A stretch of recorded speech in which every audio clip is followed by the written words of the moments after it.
Hello everyone and welcome to week 2 of the NBL.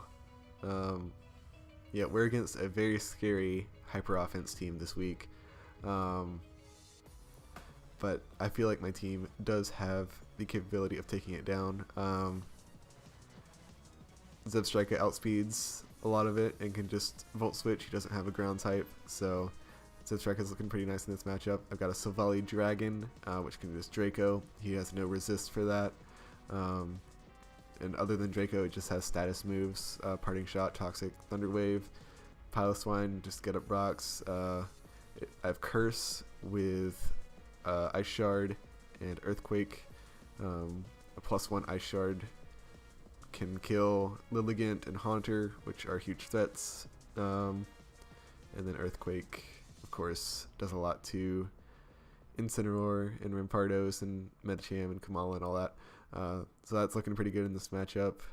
Vaporeon has good Volk to deal with things like Incineroar.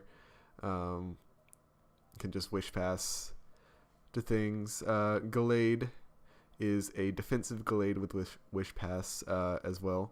Kind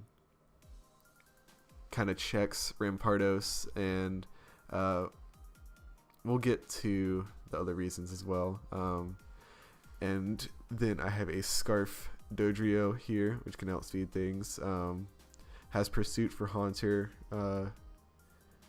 Brave Bird for Lilligant and Medicham. Just lots of good things on this team. So let's get started here. I'm going to be leading with the Scarf Dodrio, hoping I can catch something like Haunter or Medicham or Lilligant, but that's not the case as he leads with Incineroar. So I'm just going to go straight into Vaporeon because I knew that lead Incineroar was a possibility, but Vaporeon was a pretty safe switch into it. So he's going to go for U-turn and go into the Haunter, which I find a little strange. Kind of thought he would go into something like Lilligant, but yeah, I'm going to protect because I'm predicting him to be choiced in some way. I'm specifically predicting Scarf, but I can see Specs being a thing as well as he goes for a Sludge Wave there. So here, knowing Protect is obviously what you do for scouting choice mons. I figure he's gonna, if he is choiced, then he's gonna predict me to go into Piloswine after I scouted that. And he's going to actually go into something that can deal with Piloswine, like Lilligant or Medicham. Now, both of those can be very easily dealt with my Scarf Dodrio. So, and I figure if he's not choiced, then if he predicts me to go into Piloswine or something, he'll switch up his moves and go for Shadow Ball, which again, Dodrio can take no damage from and just pursue this Haunter, which would be really nice. And also, if he is Scarf, then Sludge Wave, even if he does go for it, won't knock me out. So yeah, that's why I'm making this play into Dodrio. Figure he's going to predict me to go into Piloswine and make a offensive switch. But no, he stays in, goes for Sludge Wave, and he is Specs, so he knocks me out. And that puts me at a really big disadvantage at turn 3 of the battle.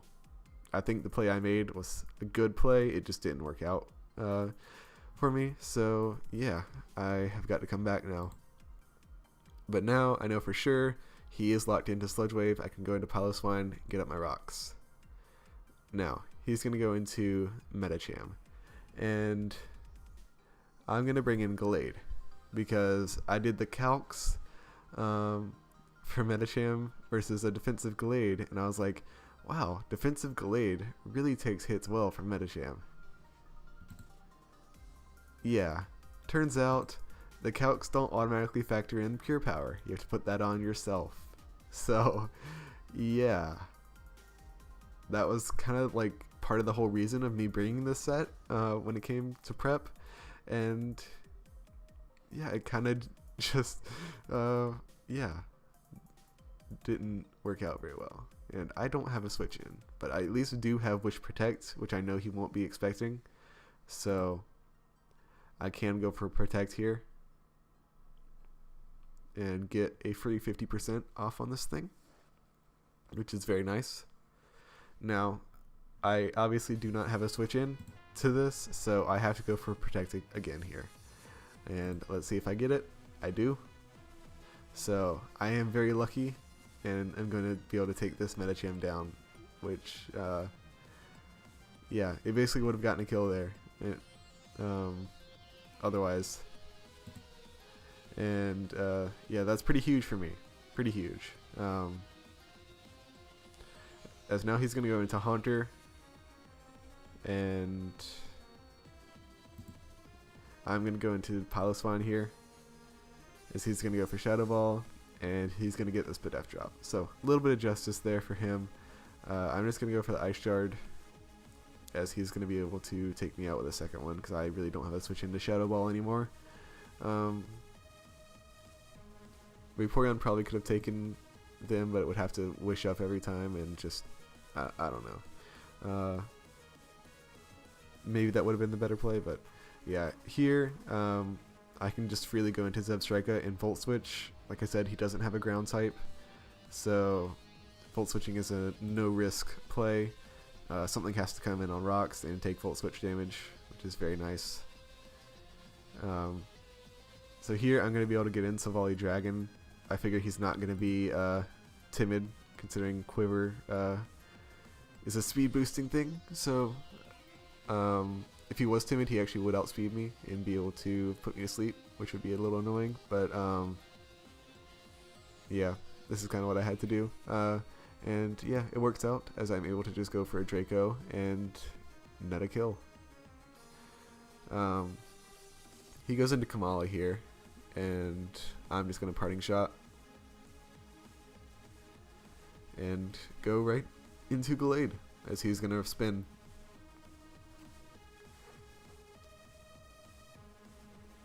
Don't remember what I go for here. Yeah, it was just a knockoff. Okay. Yeah, I kind of had to go for knockoff there, because I cannot let him get Haunter in here. That's the crucial thing. As here, I'm actually going to go for a Wish, predicting him to Wish as well. And I'm, again, just going to go for knockoff. I can't let him get Haunter in, and if he switches anything else in, it loses an item. So that's completely fine. Drain Punch wouldn't have done anything there, because he would have wished it all back. So that works out really well, as now he doesn't have his Scarf. And I'm able to just go into Vaporeon here. As he goes for knockoff, I lose my leftovers, which kind of sucks, but yeah.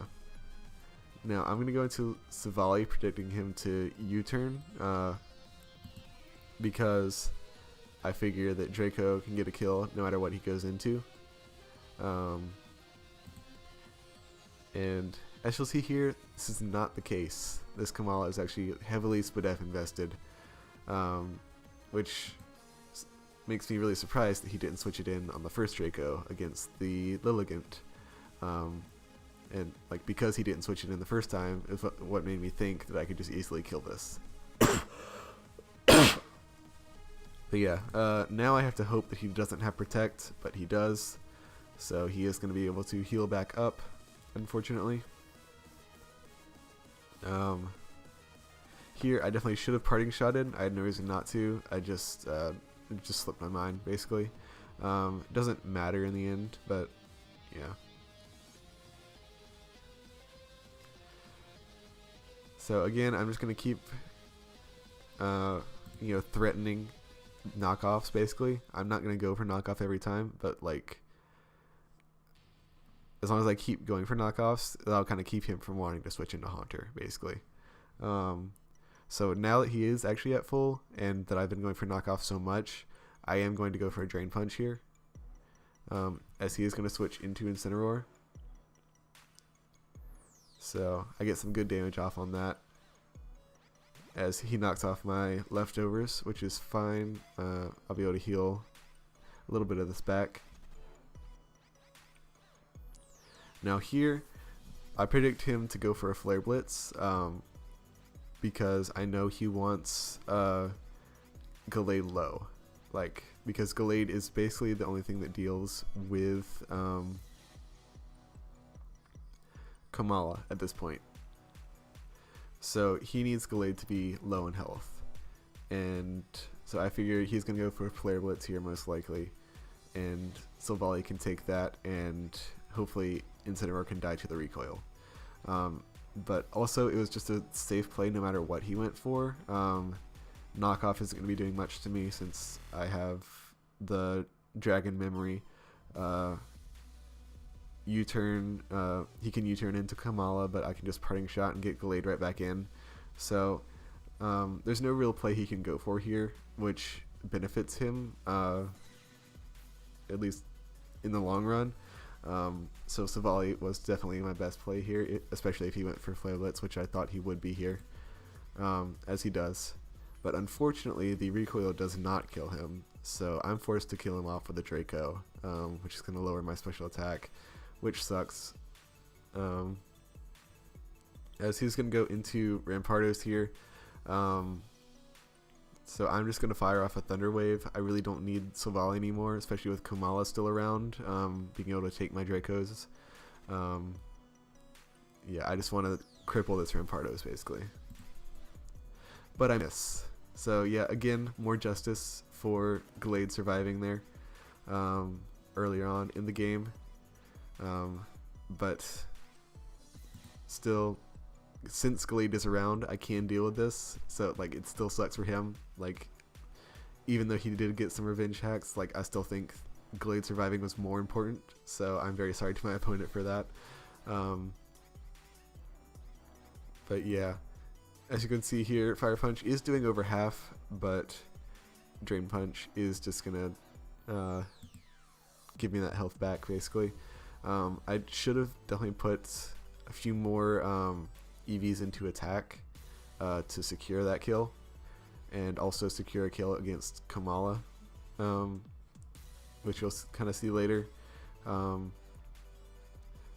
honestly, like, it's kind of fine that I didn't, because I do live on, well, if I would have secured that kill, it wouldn't have mattered. And then also, if he was paralyzed, then I would not be at 8%. I would be like, I would be at the percent that I'm at here, basically. Yeah, I'd be at 62, because I would kill him before he got a chance to fire off another Fire Punch. So yeah, that's a little unfortunate, but as you'll see, he misplays here. He goes into Kamala instead of Haunter. He definitely should have gone into Haunter here, and we kind of talked about it after the battle. He thought he outsped with Kamala for some reason, but he does not, and I'm able to Drain Punch and yeah, get all that health. And now I can just go for knockoff, and yeah, one of those two things has to die to it, and he of course chooses Kamala. Goes into Haunter. I decide that I want to preserve Gallade since it did really well this matchup and got some kills, so I want to preserve it for the MVP race, and sack off Vaporeon. And I can just go into Zebstrika now and kill off this Haunter. So yeah, that is going to be the game. A 2-0 victory for us. Not the prettiest of games, not the cleanest of games. But yeah, a win is a win. So back to what we were talking about with if he had brought in Haunter there instead of Kamala. Basically what we determined would have happened was I would have sacked Vaporeon to the Haunter like I did later in the game. I would have done that earlier. I would have gone into Zebstrika. He would have switched in Kamala on the Zebstrika, but I would go for Volt Switch. So I would get Gallade in on the Kamala, and then it would come down to whether he stayed in with Kamala and or went into Haunter, and whether I went for Drain Punch or Knockoff. So it basically would have come down to a 50-50 if he had gone into Haunter. So yeah, there's no way of telling who would have won. We just know it would have come down to a 50-50, and probably would have been a 1-0. But yeah, that is the game. We get to a victory, which I am happy with. Negates my 2-0 loss from the previous week. So we are now 1-1 plus 0. Yeah. Thank you all for watching. I hope you enjoyed, and I'll see you next time.